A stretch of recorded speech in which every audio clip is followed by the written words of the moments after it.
Hello, my friends!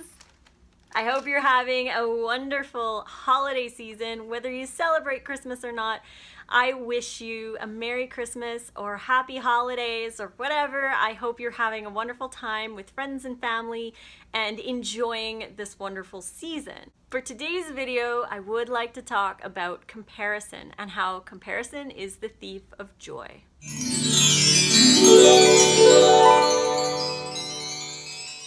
We want to be happy. We don't want to compare ourselves to others and then feel disappointed or impatient or regretful that maybe we didn't eat healthy for the last year. We don't want to compare our journey to somebody else's because everybody's journey is different. Maybe you haven't lost your weight yet. Maybe you haven't come off your meds yet. Maybe your acne cleared up faster than somebody else's. Everybody's body is going to heal at a different rate, and it depends on so many factors. What you ate before, your heritage, your genetics, how well you stick to the lifestyle, your consistency, your positive mindset, your sleep, your stress. There's so many different factors that come into play when you're trying to change over to a healthier lifestyle. But comparing yourself to somebody who lives in the tropics, if you live in Canada, isn't ideal because they're there and you're here and you have different circumstances. The only person that you should be comparing yourself to is the person that you were last year, the person that you were yesterday, the person that you were last month. That's the only person that you should be comparing yourself to, and you should always be improving on that person. Comparing yourself to other people is just going to steal your joy. And this is a joyous time. We should be celebrating life and being happy, enjoying friends and family, and enjoying our health.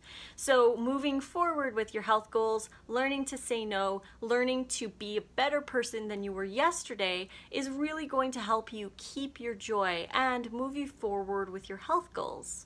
Some people can be raw for 8 years. Some people like me have been raw for just over 3 years. Some people have been raw for 30 years, and some people have been raw for only 2 days. Wherever you are on the spectrum is amazing. You are doing so much for your health, for the animals, and for the planet. You should be proud of yourself wherever you are on your journey. And if you happen to fall off, if you happen to do something that you shouldn't have done or ate something that you shouldn't have eaten, don't kick yourself, because the only true failure happens when you actually stop improving yourself and you stay stagnant. Stagnant or moving backwards is not progress, and you are actually not getting anywhere. So moving forward is going to be the best thing for you, and comparing yourself to others who are longer on the journey is just going to be discouraging. You want to just be better than you were yesterday. Pick yourself up and say, I am making great choices for my body. If you go 3 weeks on raw and you fall off, and say you had an egg or you ate some potatoes, you don't have to feel so guilty over it unless you constantly do that and you just give up. That's when you should, really think about what you're doing. But if you fall off once or you eat something by accident, it's not the end of the world, because if you can get up and you can do another 3 weeks, that's 6 weeks that you've eaten so much healthier with one little slip. It's not that big of a deal in the great scheme of things because you're going to be constantly improving. Maybe you go 4 weeks and then you have a slip. Then you get up and you just keep going and you learn from your mistakes. You learn why you slipped. What happened? What were the circumstances? Were you craving something? Were you stressed out? Were you hungry? You can attack these from different angles and figure out what the problem was and find the solution so that next time it doesn't happen or you're less likely to fall off. But you don't want to compare yourself to those people who've been raw, like me, for 3 years, or some other people who've been raw for 30 years. Just compare yourself to yourself, and you're only in competition with you. So try to be raw for longer than you were last time. You're an unfinished masterpiece, and you're constantly growing. Nobody is perfect on this lifestyle. There's hundreds of ways to be a raw vegan. There's hundreds of ways to be a vegan, but there's always room for improvement no matter where you are on the scale.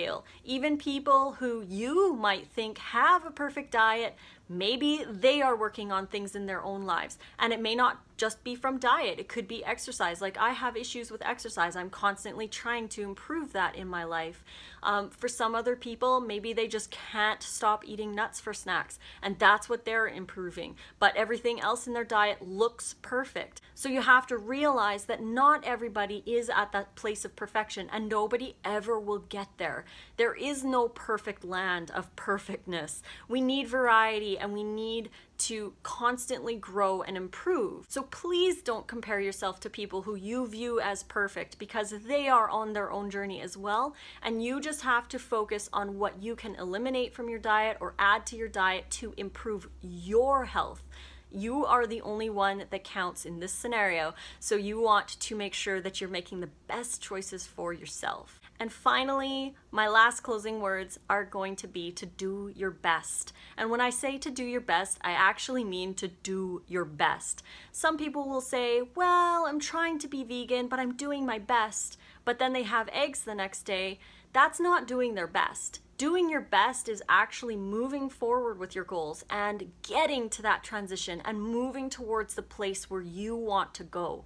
Using these excuses and staying where you are isn't doing your best. So if you say you're doing your best, you gotta do your best. Do it for yourself, because you are incredibly important and you're a beautiful person and you deserve it. You deserve to feel that health. You deserve to treat your body with respect. And that is, in my opinion, the highest form of self-love, is to feed yourself the best foods that you possibly can. So I hope you guys have a beautiful Christmas if you celebrate. And again, if not, I wish you much love and hugs, peace, love, and light in your life with abundance and health. If you like this video, please click like and subscribe to my channel to get notifications for more. You can purchase my ebooks. I have a transition guide, so if you're trying to transition, you can grab the 52 to a New You, which you could technically start on January 1st if you wanted, or tomorrow. You can get a winter recipe book, which has holiday favorites in it and great recipes for living as a raw vegan in a northern climate.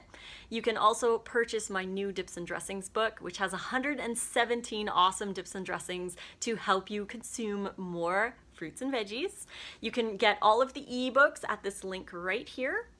Or you can go to Amazon and purchase print versions of the winter recipe book, the 30-day meal plan, and the dips and dressings book. Just search for Melissa Raimondi on Amazon or the link in the description below. You can find me on Facebook, Lissa's Raw Food Romance, on Instagram at Raw Food Romance, and on Snapchat, Lissa Raw Vegan. I hope you guys have a beautiful day, and fruit on.